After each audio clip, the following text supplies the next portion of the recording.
Bonjour, aujourd'hui on va regarder comment arranger les oies. Je pensais faire une petite vidéo là-dessus, quelque chose de pas trop compliqué non plus. Je vais vous montrer comment prélever les poitrines, comment prélever les cuisses. Pour l'oie blanche, étant donné que quand on va chasser, on revient avec un nombre plus grand d'oiseaux, je préfère garder uniquement les cuisses et les poitrines. Certaines personnes vont les arranger au complet. C'est pas beaucoup plus long, mais c'est quand même un peu plus long. Puis surtout, ça prend beaucoup de place dans le congélateur. Fait que si ça vous tente, je vous encourage à les consommer de cette façon-là. Moi, j'en arrange toujours une ou deux de ces façons-là. Puis après ça, le reste, je les arrange pour avoir uniquement les cuisses et les poitrines. Vraiment pas compliqué. Ça vous prend une planche à découper. Ça vous prend des contenants propres. Ça vous prend un couteau. Laissez faire le couteau de Rambo. Un petit couteau là, plus mince possible. Ça va vraiment aider. Il faut qu'il coupe et qu'il soit très bien aiguisé. Moi, j'ai une petite pierre à aiguiser. Donc, je peux aiguiser mon couteau là, au moins après chaque oiseau. Ça, c'est un couteau qui est fait par Browning. Puis c'est vraiment ce que j'ai trouvé de mieux, là, de plus simple et de moins cher pour pour arranger les oiseaux. Après ça, on va prendre une paire de pinces ou une paire de sécateurs, des fois pour couper les os qu'on veut couper si jamais on a besoin de les couper. En préparant les poitrines, comme on va les préparer, ben, on n'aura pas besoin de ciseaux, tout va se faire avec le couteau. Aussi, j'utilise des gants pour être sûr de protéger la nourriture puis que ce ne soit pas des bactéries que j'ai sur les mains, des saletés, même si je me suis lavé les mains comme il faut, qui s'en aillent sur la nourriture. Donc, c'est ça, on va commencer à arranger ça. Ok, alors on a ici une oie blanche que j'ai récoltée hier, donc il fait assez frais dans le frigidaire, à l'extérieur, j'ai pu la laisser à l'extérieur. Donc si celle-là est baguée, super content. Fait que s'il y a une bague, ben c'est important de la préserver si vous en avez envie. Fait que celle-là n'a pas trop été tirée pas si fort que ça. La viande a de l'air encore belle. Ce qu'on va faire pour le premier essai, on va uniquement préserver les poitrines, pas de gras. Fait que pour commencer, on tire avec les pouces pour éliminer. Allez essayer de rentrer les peaux, la main en dessous de la peau.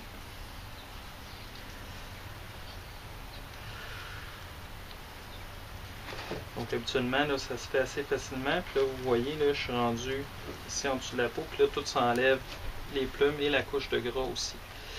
Donc si on a besoin d'aide, on peut toujours se servir d'un couteau, mais en théorie, on n'est pas supposé en avoir de besoin.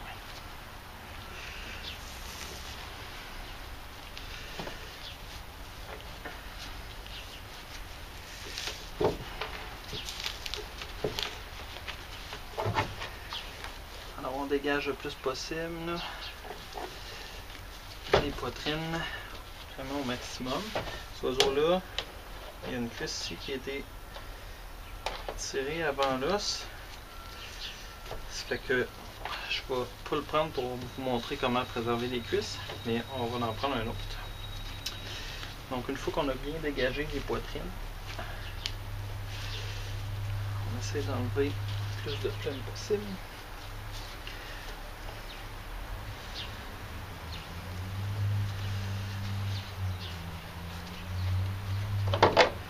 Ensuite de ça, on y va avec le couteau. C'est important de rentrer avec cet angle-là quand on rentre ici.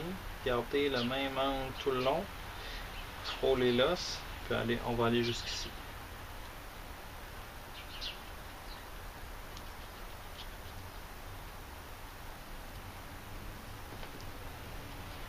Donc ici, on longe bien l'os pour être sûr de ne pas perdre de viande.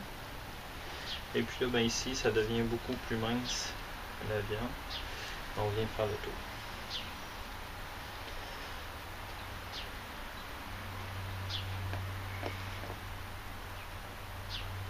On dégage en suivant l'os. C'est quand même relativement facile. C'est important de suivre la cage thoracique au maximum pour récupérer la plus grande quantité de viande possible. Vous voyez ici un deuxième muscle. Si on ne passe pas assez proche ici de l'intérieur, on perd ce muscle-là. Pas tout à fait de la même couleur, ils n'ont pas tout à fait la même texture, pas tout à fait la même chose. ça vaut la peine, selon moi, de le garder.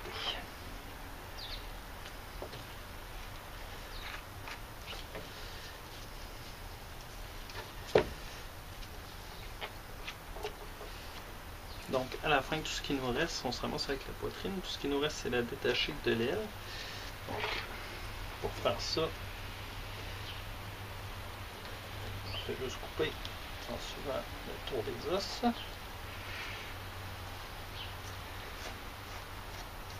Et voilà. Donc, c'est pas plus long que ça, qu'on a une belle poitrine toile blanche. Ensuite de ça, quand on a une poitrine qui a été étirée comme ça, je vous suggère fortement de tout de suite aller enlever les parties qui ont eu des bleus. Souvent même, il va y avoir des plumes qui vont être rentrées à l'intérieur. Vous débarrasser de ce qui a été touché par le plomb. Surtout ce qu'il y a, comme celui-là ici, s'il y a beaucoup de sang. Ça fait un morceau de viande qui est beaucoup plus propre, là, surtout si vous le présentez à des gens qui ne sont pas chasseurs. Ça peut être un petit peu impressionnant de voir les trous de plomb, s'assurer qu'il n'y a plus de plomb non plus à l'intérieur. Donc ici, on voit qu'il y a une petite partie qu'on peut enlever aussi pour être sûr d'avoir un beau morceau de viande.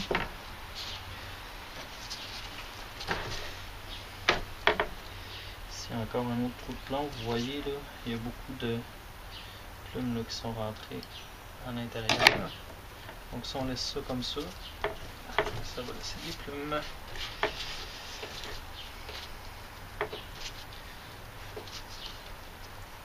On s'assure qu'on nettoie comme il faut. Bien entendu, on va avoir une partie de nettoyage qu'on va pouvoir faire à l'intérieur, mais pour l'instant, là, on se retrouve avec un beau morceau de viande qu'on va pouvoir mettre à congeler. On met ça dans notre pot, dans notre contenant pour la viande propre.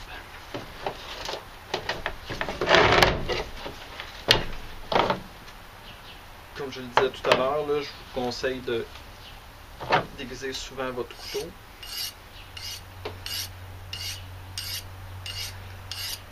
Ça, c'est un petit aiguisoir aussi qui est fait par Browning. Ça se dévisse. Ça se rentre un dans l'autre, ça se referme. Donc, ça prend pas beaucoup de place. Avec des aiguisoirs comme ça. C'est un fût, puis recouvert de diamant. On n'a pas besoin de maintenir une grosse pression. Il faut tenir le couteau à un angle d'environ 30 degrés. Et puis, on y va avec un mouvement là, le plus de poignets possible. Et puis, on passe quelques fois chaque côté. Fait que on va faire la même chose de l'autre côté, prélever la deuxième poitrine.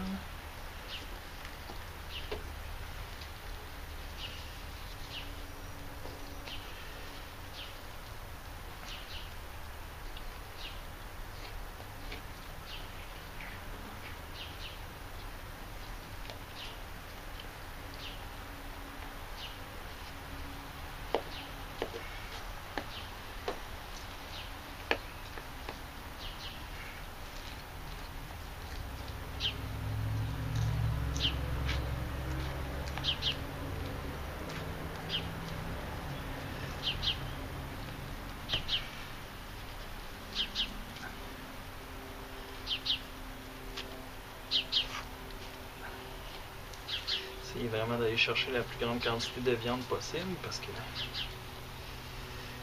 faut en gaspiller le moins possible. Donc de ce côté-là, il n'y avait aucun impact de balle, donc ça fait une poitrine qui est un petit peu plus belle. Donc vous pouvez la servir à vos invités là, qui ne sont pas chasseurs. Ça va être peut-être moins impressionnant, quoiqu'une fois cuit, on ne voit pas beaucoup de différence. Je peux vous montrer avec la première cuisse là, comment faire. Parce que malheureusement, la deuxième cuisse, là, elle a trop été touchée. Fait qu'on a fait même chose que tout à l'heure, on tire sur la peau le plus possible. Pour dégager le plus possible la viande. Ici, vous voyez, j'ai accroché un petit peu la viande, fait qu'on en perd un peu.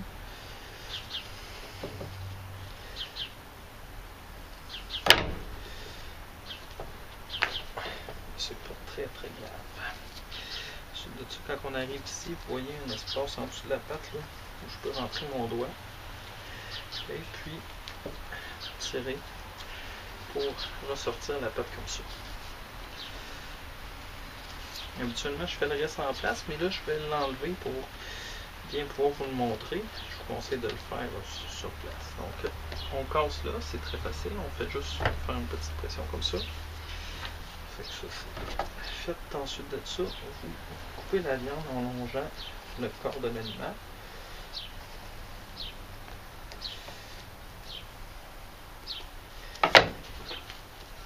Et voilà. Qu'est-ce que ça donne?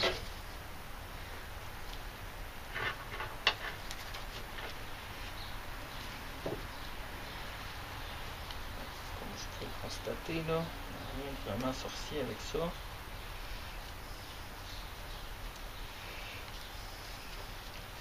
Tout ce qu'on fait, c'est enlever la cuisse. Et voilà, là vous vous ramassez avec une belle cuisse d'oie blanche. Encore une fois, on fait attention pour essayer d'avoir le moins de duvet possible sur notre morceau de viande. Ensuite de ça, toujours sur votre planche à découper, essayez de reculer le plus possible le poil, le duvet. Ensuite de ça, vous venez couper ici tout le tour de l'os.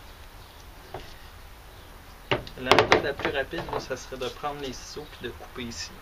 Mais je trouve que ça fait une moins belle finition en assiette si on fait ça. Encore une fois, pour vos invités qui ne sont pas chasseurs, ça peut avoir l'air un petit peu bizarre. On est habitué pour l'épicerie. Des oiseaux bien arrangés. Donc on va faire un petit effort. Ça demande 30 secondes de plus. On va aller chercher ici la jointure et on va casser l'os à cet endroit-là. Dans le fond, on n'a même pas besoin de casser l'os. Tout ce qu'on va faire, c'est enlever les trucs. J'ai probablement pas les méthodes sécuritaires de travailler avec un couteau, donc si je vous conseille de faire très attention lorsque vous travaillez avec un couteau qui coupe pour couper.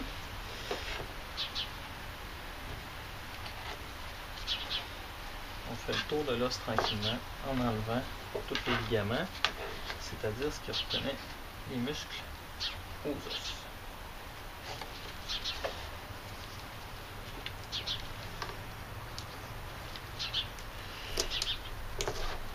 Et voilà, ensuite on tire, puis là on se ramasse ici avec un bel os.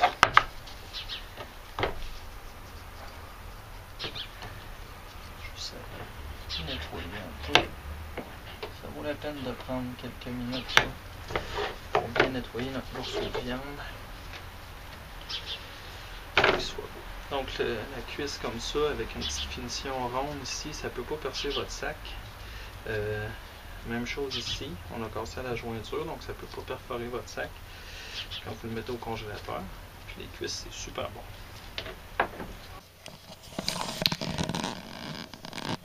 Bon, alors une fois rendu à l'intérieur avec notre viande qui a été découpée, on va premièrement la passer un petit peu sous l'eau froide, puis après ça, on va la sécher et puis on va la mettre pour congeler dans un sac étanche, sous vide.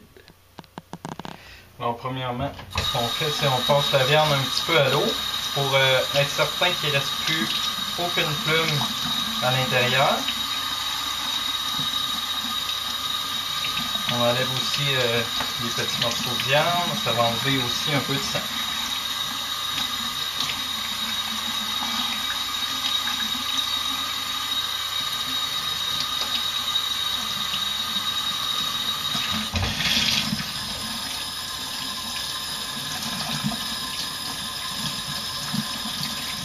Une fois qu'on est certain que notre viande est bien nettoyée, on la met de côté.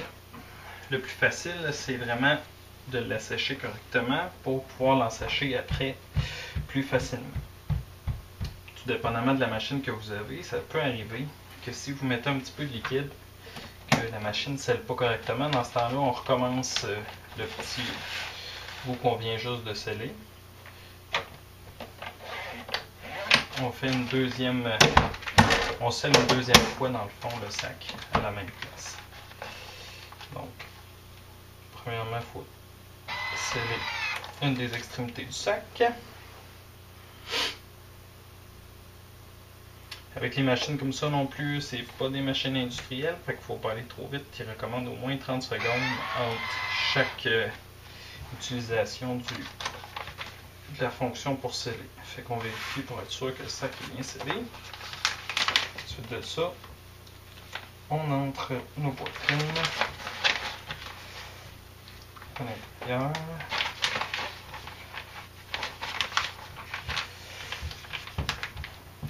Quand on scelle aussi sous vide, on essaie de laisser un bon espace là, parce que quand ça aspire, sinon il va aspirer du liquide.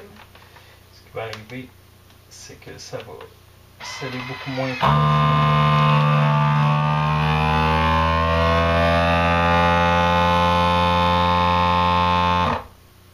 Ça va sceller beaucoup moins efficacement s'il y a du liquide là, qui remonte jusqu'à l'endroit où la soudure se fait. Il reste à identifier. Ouais, octobre 2012. Comme ça, je suis certain que je prends toujours l'oie qui est la plus vieille dans mon congélateur pour être certain de ne pas avoir de perte. Et on recommence. Aussi, alors si vous voulez mettre avec un petit peu plus, comme je disais, avec une petite marinade, ben on prépare d'abord notre marinade, fait qu'elle est toute prête à être mise à l'intérieur. On fait la même chose, on s'assure que les poitrines sont bien propres.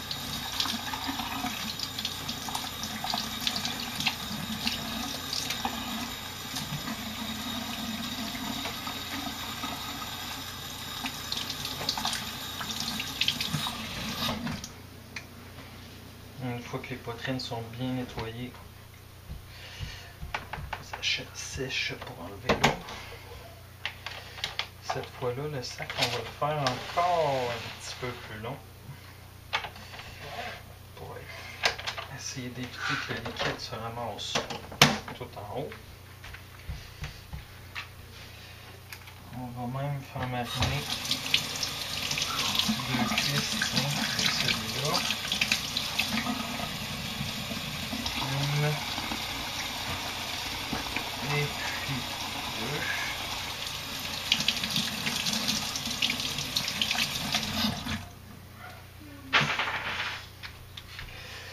On les essuie aussi. Donc, on commence par fermer un côté du sac.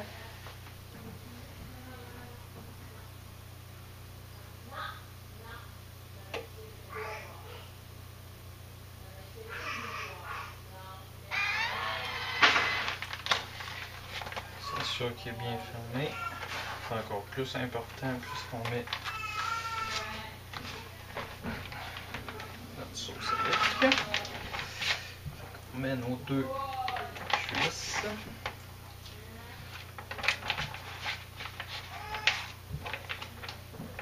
Nos 2 poitrines.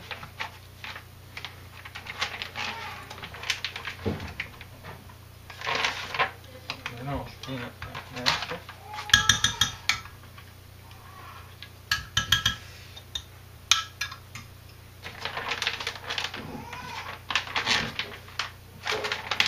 On va se dans le sac. C'est la moitié parce que je vais avoir la moitié pour un autre. Je vais garder une petite feuille là pour l'autre aussi.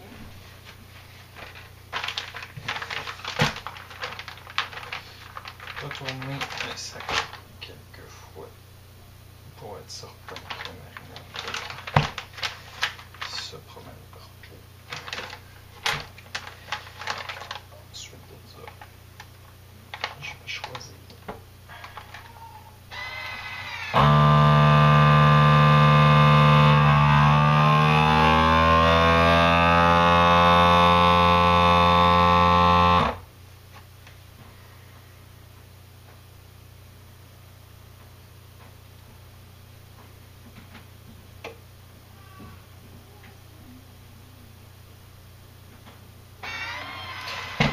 Et puis là, ce qui arrive souvent avec les marinades, c'est que le sac n'est pas bien fermé, mais là, ça a super bien été. Ce qu'on peut faire, prendre un linge sec.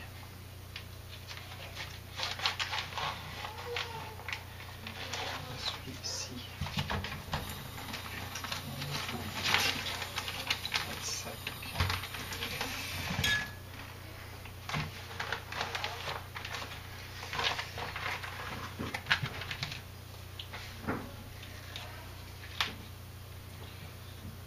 Encore identifié au octobre 2012.